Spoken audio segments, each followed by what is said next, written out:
Good morning, everybody.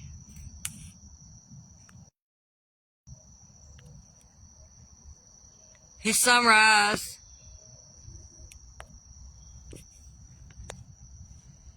I almost hit that mute button again.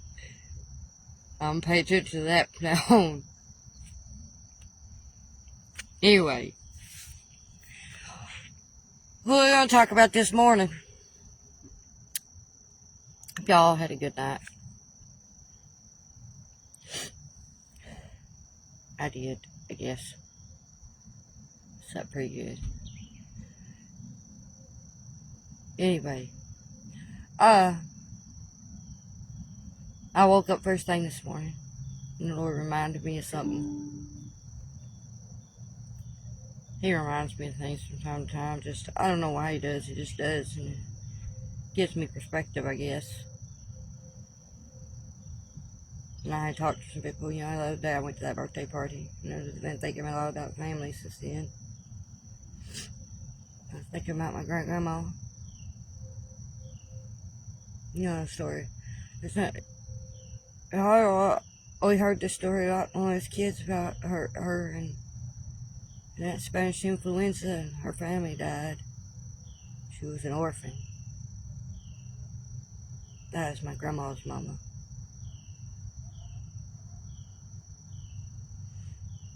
My grandma wound up marrying an orphan. My grandpa, he was an orphan. His mama got hit by a truck on the highway. I'm a product of orphans and children of orphans. And my grandma in her early years, when she was raising us, all her kids, when my grandpa died in 1990, she was a widow. She stayed a widow. And I never remarried. She always told me there's only one man for her.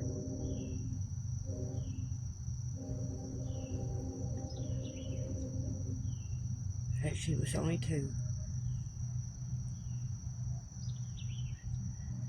My grandpa, Jesus.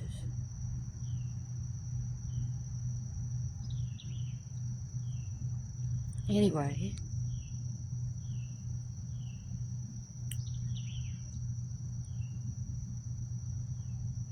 we got the story this morning, 2 Kings chapter 6.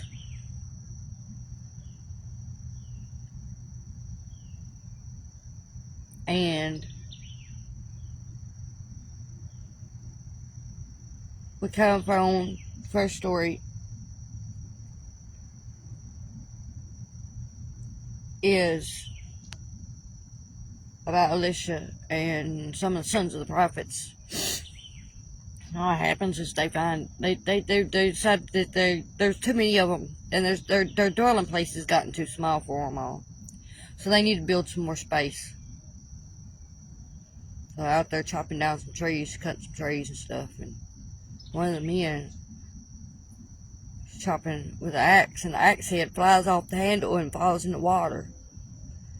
And this man's upset. He cries out, "Oh my!" He's like, "That I borrowed that axe, and I need it." He's upset because it's in the water. He can't get it. He can't find it because I'm filling that water, and he says, "I borrowed it." He felt responsible for it. So Elisha comes over there and he says, "Tell me where it fell at." And he showed him, and Elisha takes a stick and throws it in the water, and the axe head floats. The man gets the axe head and goes about his work.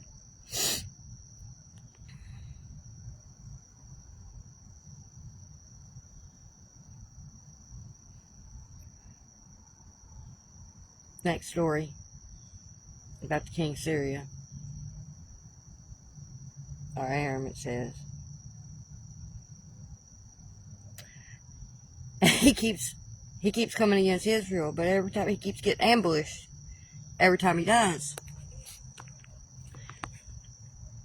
And he keeps getting these ambushes every time he comes, and he can't figure out how they know how his plan keeps getting interrupted. And he thinks he's got a spy in his midst. So he starts questioning. He says, Who is coming against me? Who's working for Israel? Which one of y'all? He starts questioning his men. I got a spy in the midst. They keep telling my plans. The men say, it's not us. It's Elisha, the prophet. He's telling the king everything before you do it. All the plans, even in your own private bedchambers. He knows everything before it happens. He's a prophet.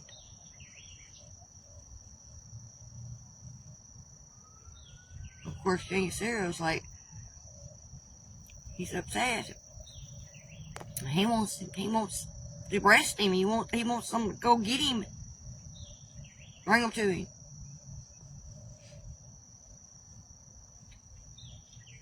So he sends all these horses and these chariots after Elisha. They surround the city to go get him. The whole army come for him. He's tired of being ambushed.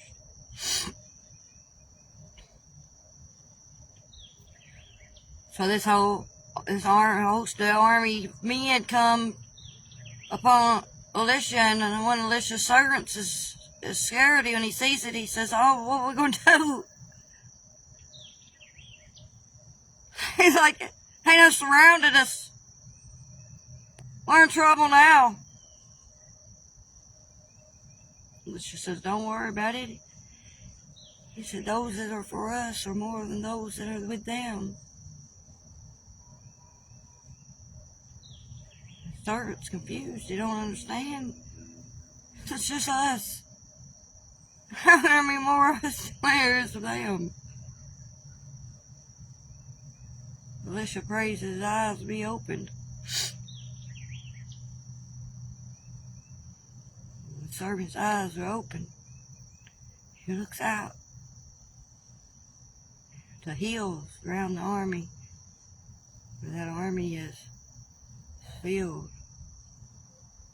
Horses and chariots of fire. There's an angel army surrounding that army, standing with Elisha and the servant.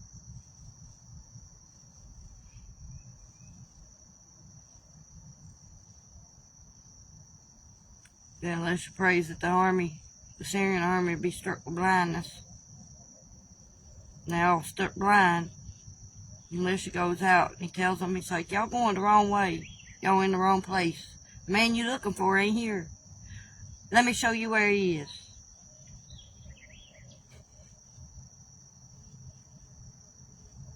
He takes them and he leads them straight up into the heart of Israel, into the enemy territory.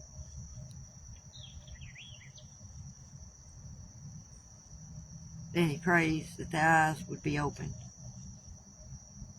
And they open their eyes and they look around and they see where they at. They down in a spot. They don't know, "Lord, what happened?" It's like, this man done tricked us. Now we in trouble. He done turned it around. And the king of Israel says, "What should I do with them? Should I punish them? Kill them? What am I going to do with them?" And Elisha tells him, "Don't do it. Don't hurt them. Feed them. Take care of them. Love them." That's what they did. The Syrian army goes back to their land. For a long time, they don't come back. They stopped with them raids. They was just raiding one right after the other. They gave up for a minute. That's what the devil will do. When you resist him, and you do the right thing instead of the wrong thing,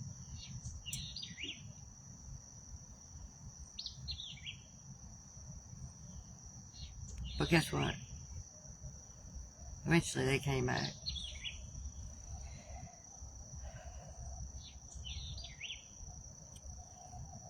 So, we go on to the next story.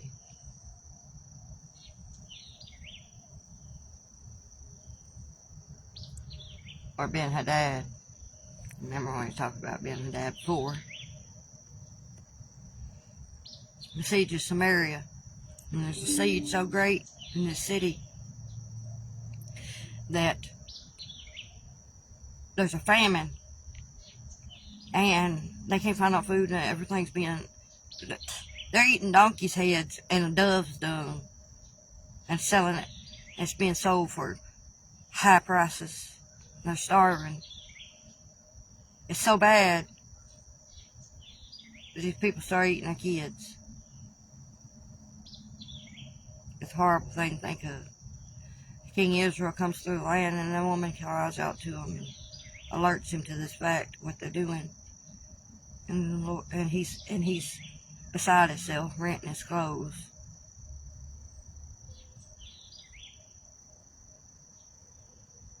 And of course, given who his daddy was, as Elisha calls him, he was the son of a murderer, son of Ahab.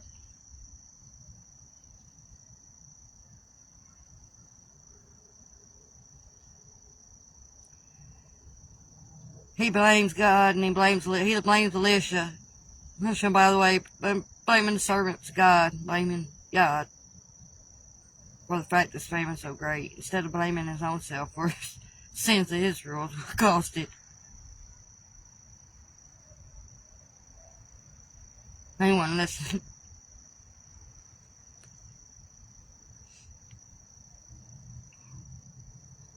So,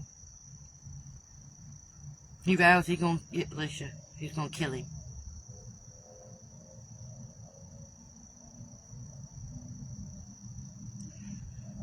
And of course, Elisha says, makes a prophecy. It says, you know, the famine's going to end soon.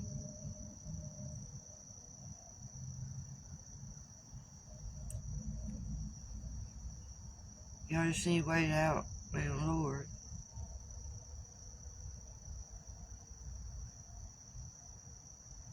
That's the thing.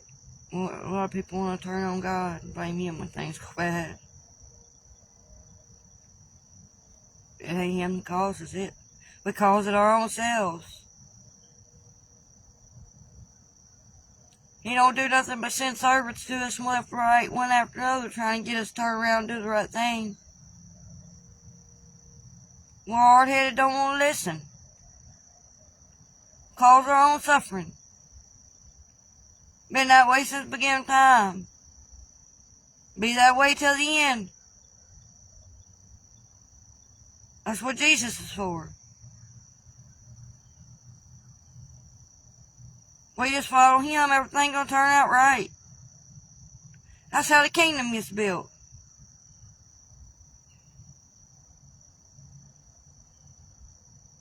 He showed us the way.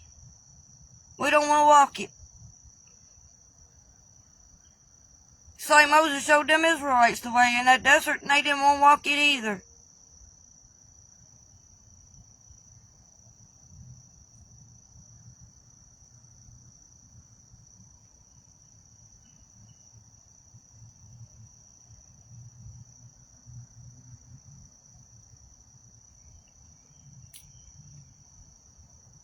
Hard-headed and stubbornness. Not wanting to come together and agree on something that can be a benefit to the whole. We all want to do our own thing. Do it our own way. And our own way don't work. The Bible talks about that, doing right what's in your own eyes, instead of what's right in odds. It ain't never gonna work. Never has. Anyway.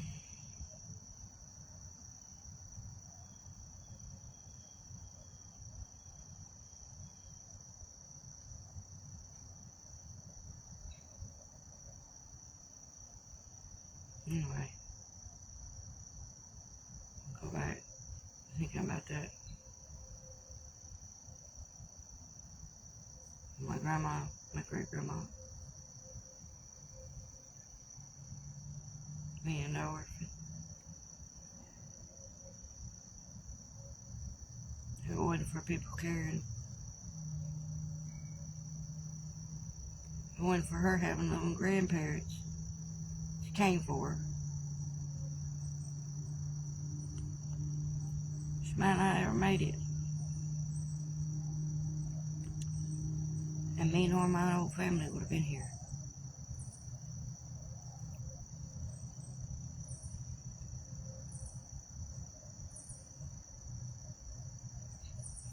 When you do something for somebody,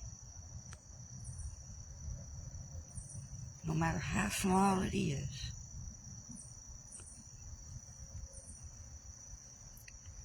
and you help them get through,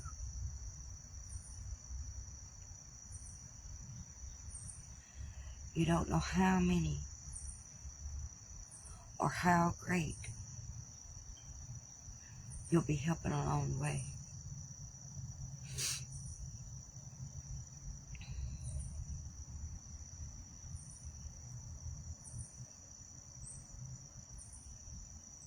The smallest act of kindness can produce the greatest results. It's like that old saying about the butterfly effect. The butterfly flaps its wings on one side of the world, it causes a hurricane on the other.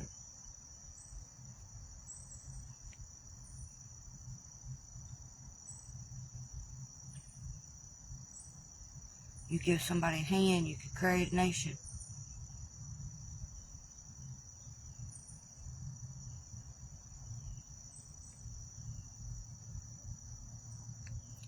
That's what Abraham did. God promised him that. Simple act to move when he told him to move. Created a nation. Nations.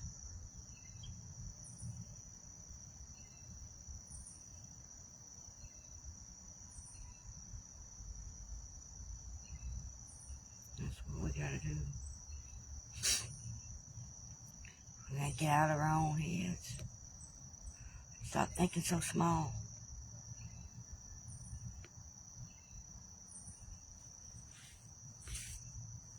That small thinking is where the devil wants us.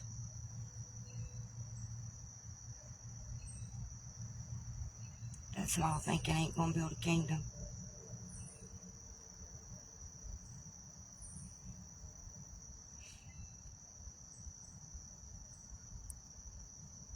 So, I hope all of y'all start thinking a little bit bigger. Stop thinking you can't do something. And just do something, anything. It's in the Lord's hand how much it matters and what comes of it. All He expects you to do is do it. Like I said before, journey of 1,000 miles starts with a single step. You never take that step, you never get there. Nobody does. Everybody just stays stuck, stays still.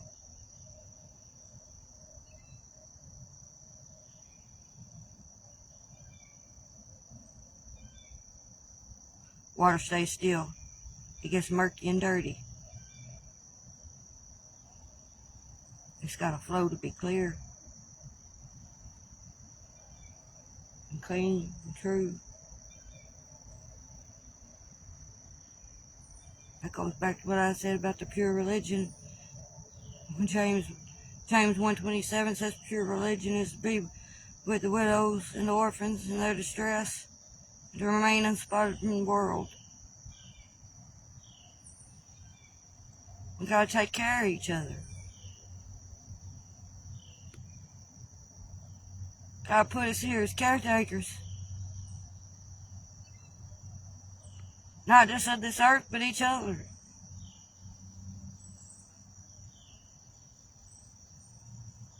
My grandmama was a caretaker. Anybody ever met her, guarantee you'd tell you she was a caretaker.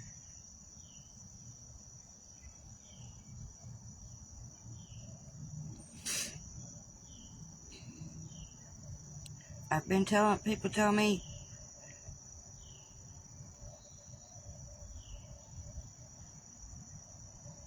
they never met anybody did anything like that for them that she did.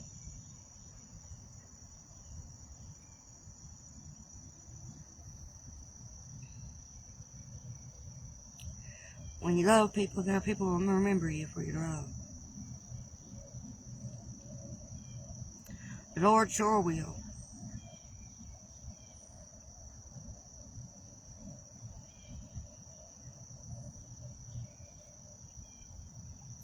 The devil don't love nobody.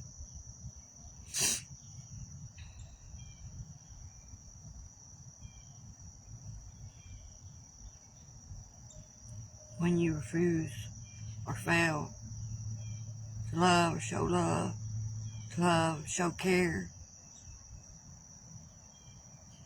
be a caretaker.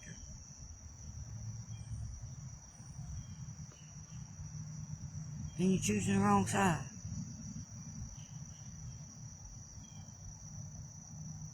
You're choosing the devil. Oh, the one that really loves you. The Lord.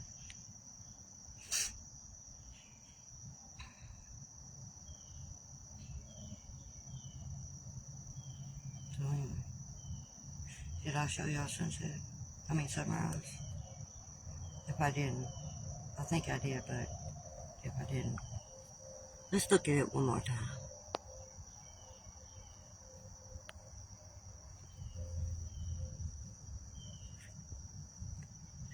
Anyway.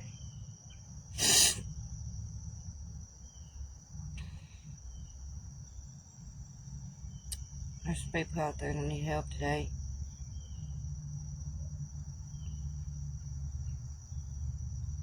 Find somebody and help them. Just one. If everybody does that every day, it'd be like a wave.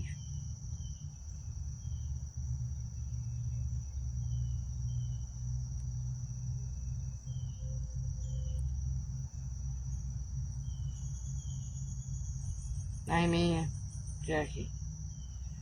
Well, that's right. We are our brother's keeper. That's the main point of the story of Cain and Abel.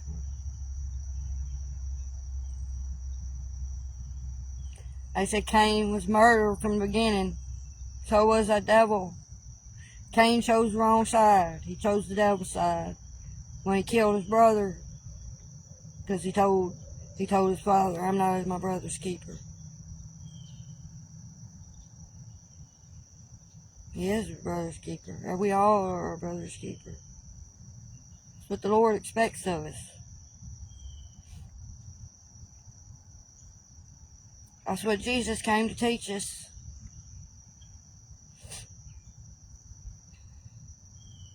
He took 12 men and taught them how to be brothers. And wanted them to teach the world how to do the same thing.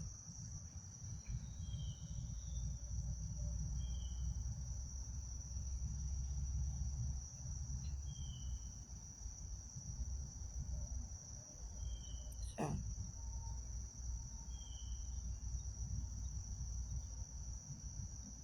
that's what we gotta do. We gotta love and care and keep each other.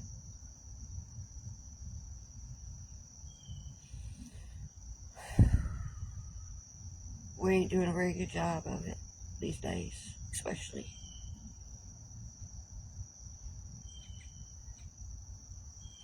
Those of us that was raised in a home where that was the normal thing. See the difference? But that's the thing, there's a lot of folks out there that never had it.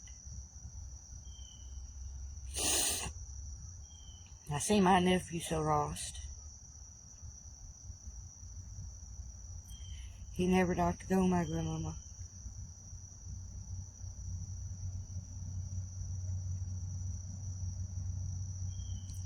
And we all did our best. But we was all lost ourselves.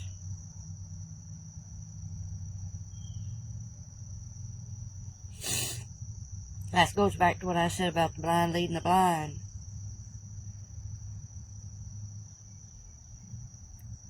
The only one to help us see is Jesus.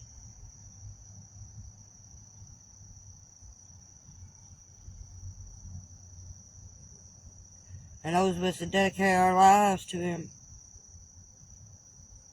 need to be listened to. Ain't none of us perfect.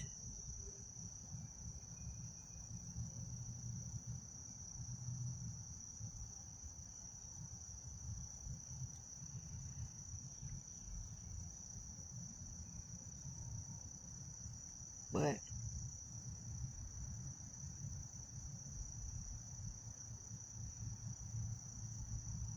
that devil will make you think somebody's the devil.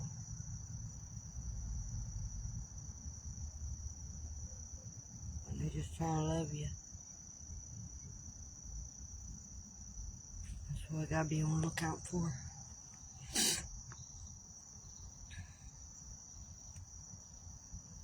That's why you gotta stay in that word yourself. Because that's where it is. In that book. A lot of people want to knock that book.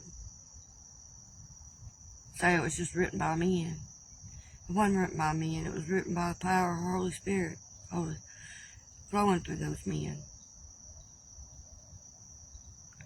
Those men couldn't have wrote nothing on their own. That was the finger of God coming through them, writing it.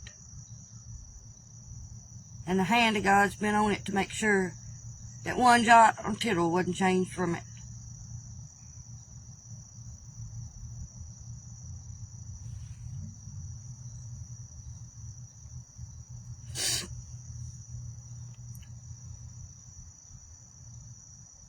If anybody that thinks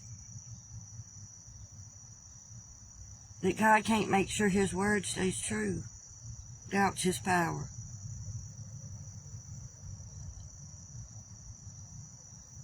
That's just the way it is.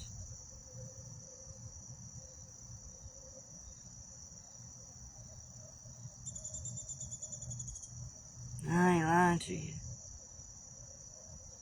You read that book and you read them stories every single day. You dedicate yourself to it, you're going to start hearing His voice speaking to you straight through them pages.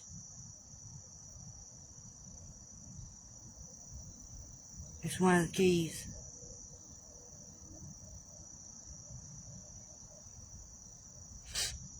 It's a big one.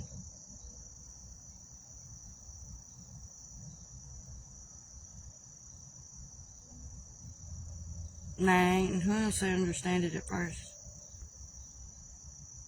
It wouldn't work for the devil to understand. And when you're in bondage to it, which most people are. I'm not saying that you're bad.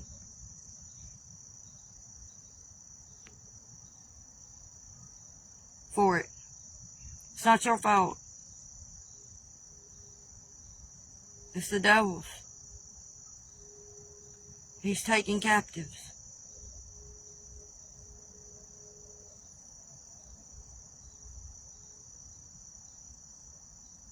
That's what he does. He comes to steal, kill, and destroy. He takes. And he don't want to let go.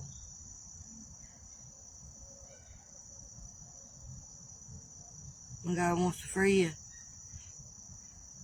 you just don't realize that you're in prison.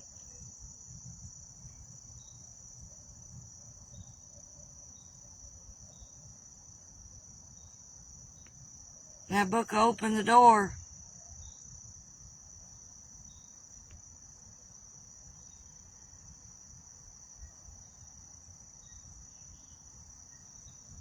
It'll show you the prisoner that you are, so you know the way of escape.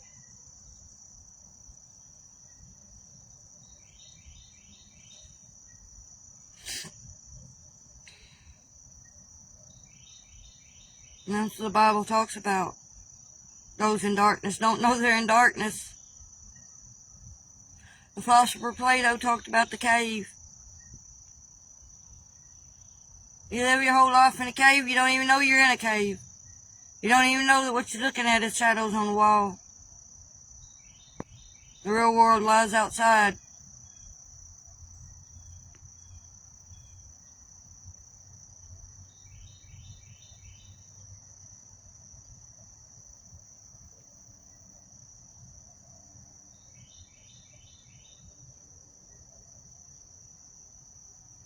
That's all the servants is trying to do. Is wake y'all up to that reality. That there's more than meets the eye.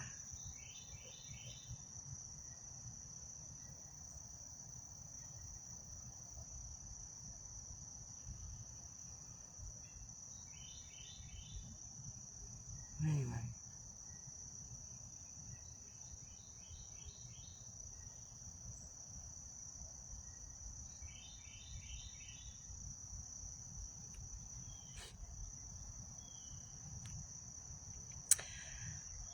I don't know what else the Lord wanted me to tell y'all today. Miss Jackie got me preaching.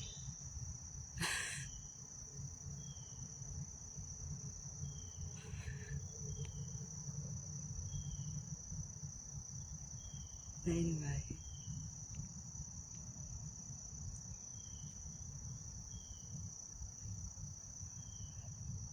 I guess I'm gonna get off here. Finish my day.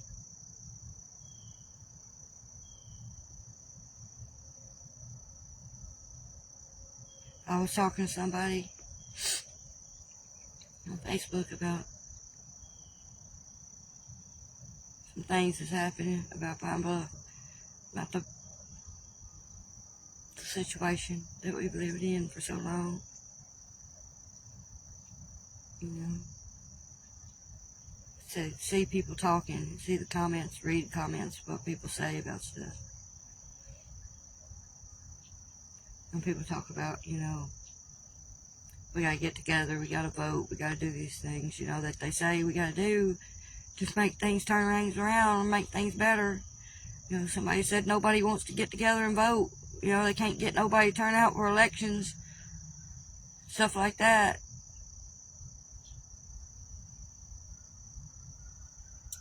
I said they'll get together.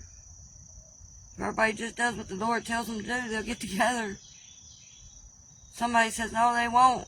I've been lived here for so-and-so many years, and people give up hope. Don't give up hope.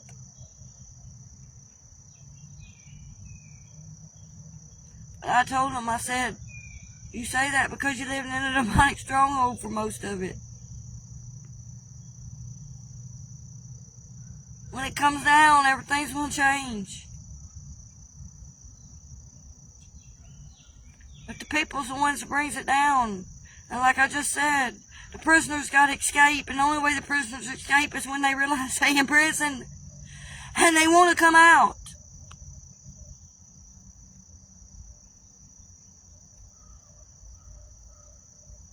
They got to want to. You got to realize.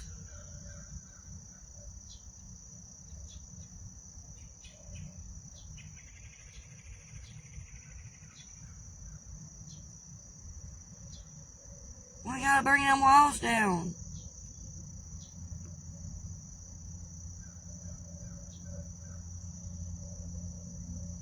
Those of us out here on the outside got to get loud. Start marching around them walls. So them prisoners wake up and know they're in prison. So they can come out too. And the whole thing fall down.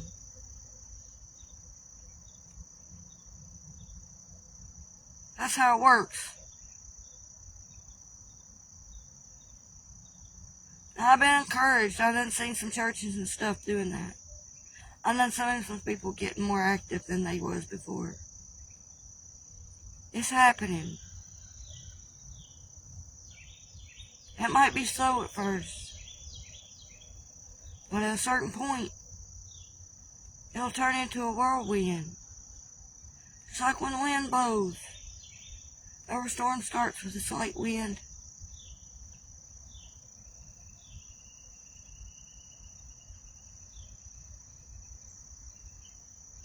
There'll be a hurricane before you know it.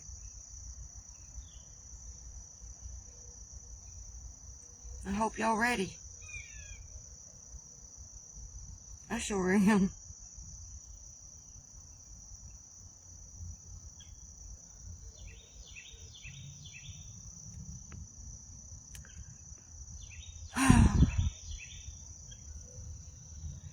Anyway, guess that's it for today. I love y'all. I'll see y'all back here with another story at sunset.